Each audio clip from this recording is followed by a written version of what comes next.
If you've ever left a conversation with someone and felt smaller, more confused, more foggy, more guilty, more responsible, like your spirit got quietly siphoned, this video is for you.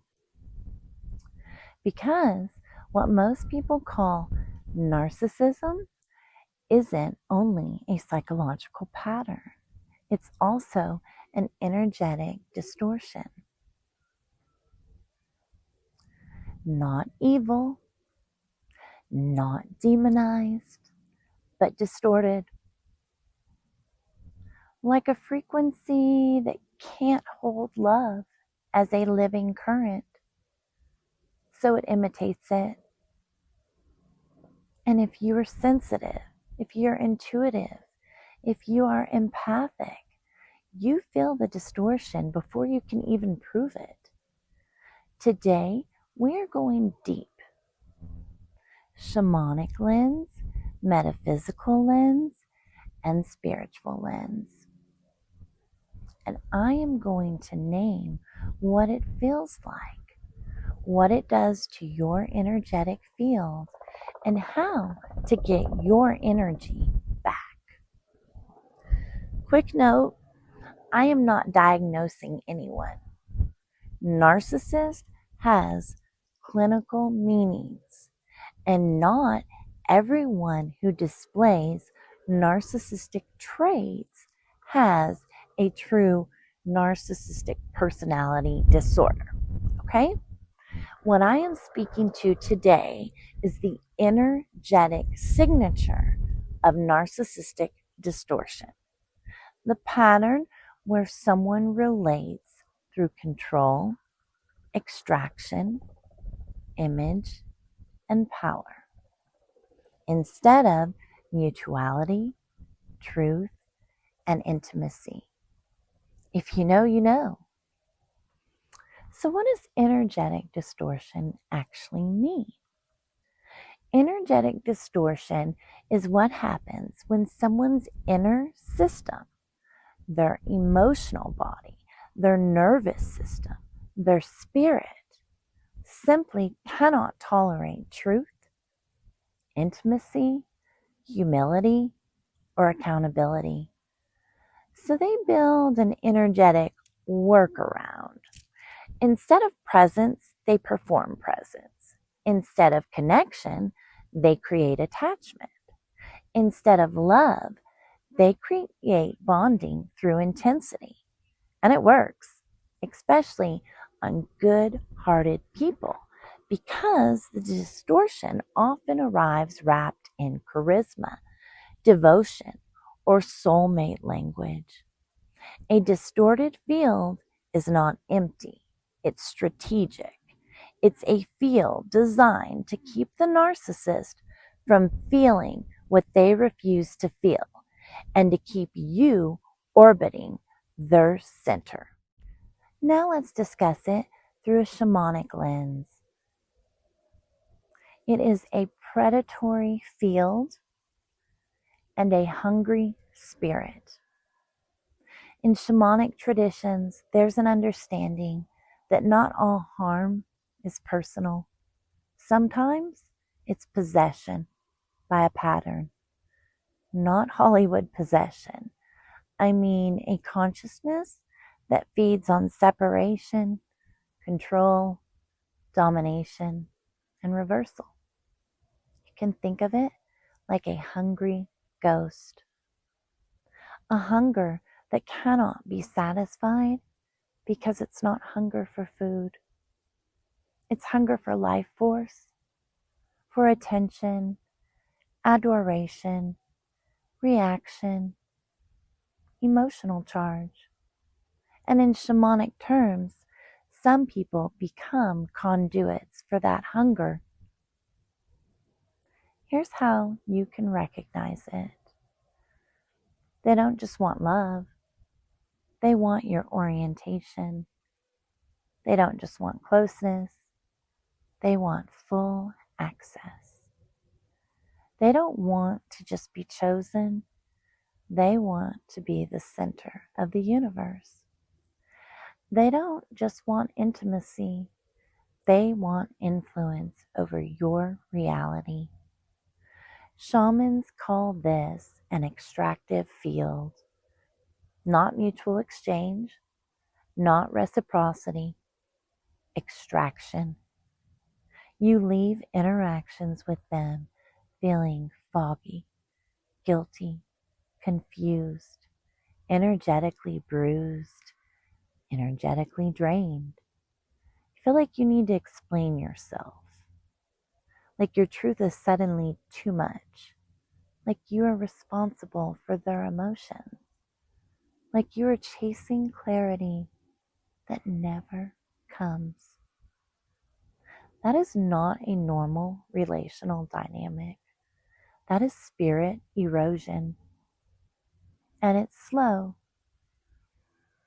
very slow sometimes, because it's not always violent. Sometimes it's velvet.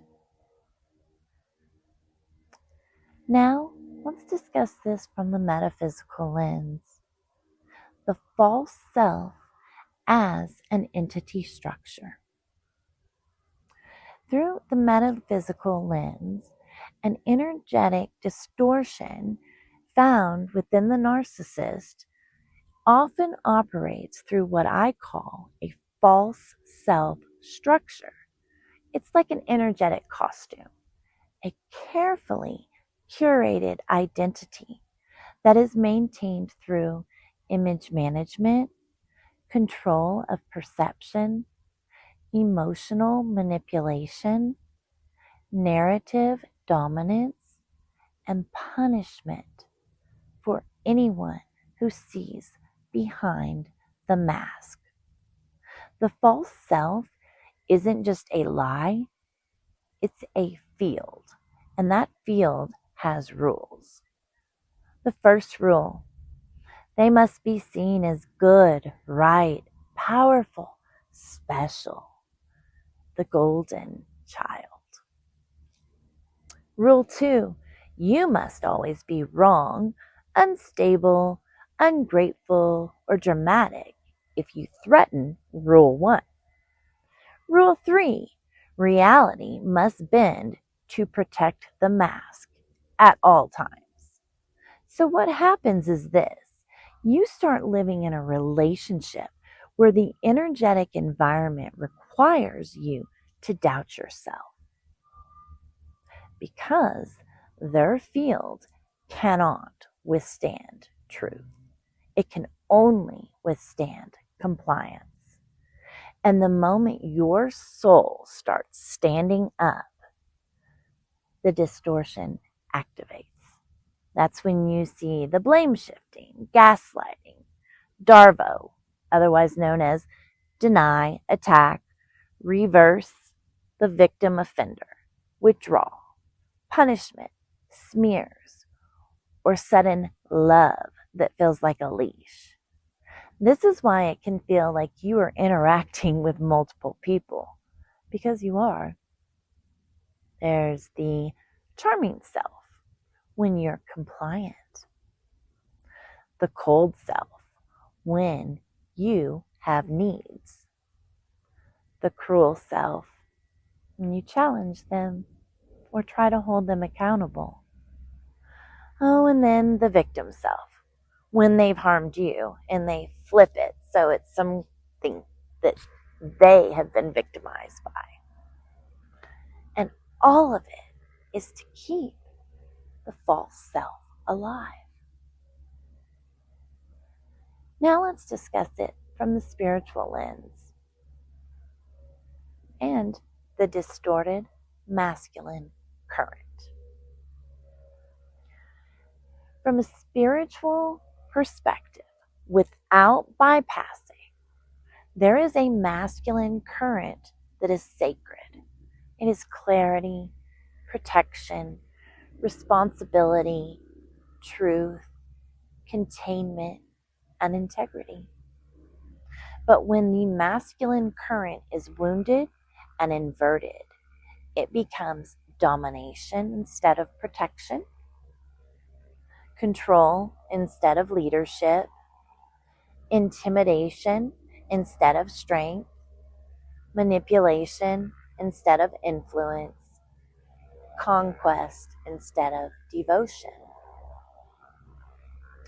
dissociation instead of presence.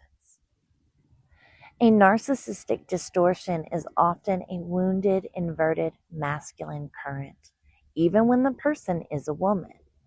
And here's the key: they don't feel safe in mutuality.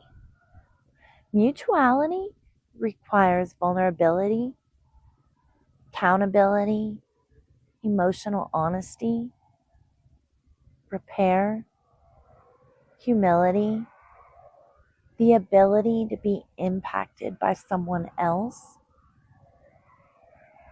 But narcissistic distortion experiences being impacted as a threat.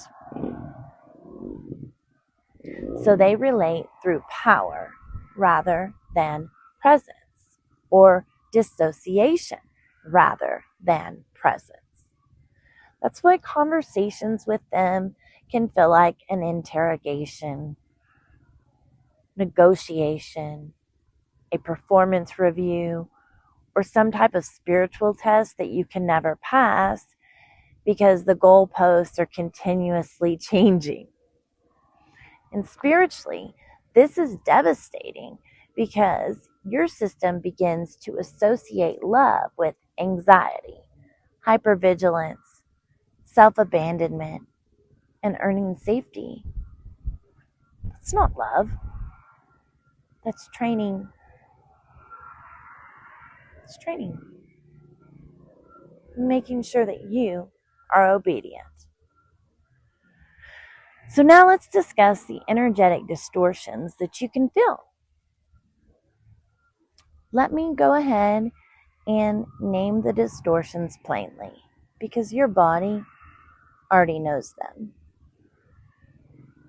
First, the magnetic intensity without grounded safety. Feels like fate, but it's not peace. It's an energetic charge. 2, mirroring that feels like finally someone sees me. But the mirroring is a scan, a study, a way to learn your language so they can later rewrite your reality. Next, let's discuss a field that tightens when you ask for clarity. Healthy people can tolerate questions. It's not that big of a deal. A distorted field punishes them. You feel you're always one conversation away from that resolution. But resolution never comes because confusion is a control mechanism, whether they're conscious of it or it's going on subconsciously. Next, energetic reversal. You bring a hurt and somehow you're the aggressor. You ask for repair and somehow you're too much. Then there is the good old emotional tax. Everything costs you. Your time, your nervous system, your peace. You pay in self-doubt. Next, soul constriction. Your creativity dims. Your intuition gets noisy. You stop trusting your inner knowing. You start abandoning your own timeline. This is how a narcissistic distortion doesn't just harm you emotionally. It tries to recode your relationship with yourself and with Source. So, how do you get your energy back? Here's what I want you to remember. You are not too much. You are not too sensitive. You are accurate. Your body is not betraying you with anxiety. Your body is telling the truth about the field. To reclaim your energy, 1, stop seeking closure from a distortion. Just stop. Closure is an inside job when you are dealing with extraction. It comes from within. 2, name what happened without negotiating it. Your spirit needs clarity more than it needs them to agree. 3, close the cords by ending the conversation in your field. Sever those ties. Not just blocking, not just no contact. I mean, stop replaying, stop rehearsing, stop trying to prove anything to them. Let them go. 4th way is you rebuild your inner authority. Every time you choose your truth over their narrative, their excuses, blah, blah, blah, you retrieve your power. Don't buy into what they're saying. Give yourself great sleep, nourishment, movement, breath, nature, prayer. Not as self-care, as spiritual repatriation, calling your energy home. Because your energy is not meant to be harvested. It's meant to create.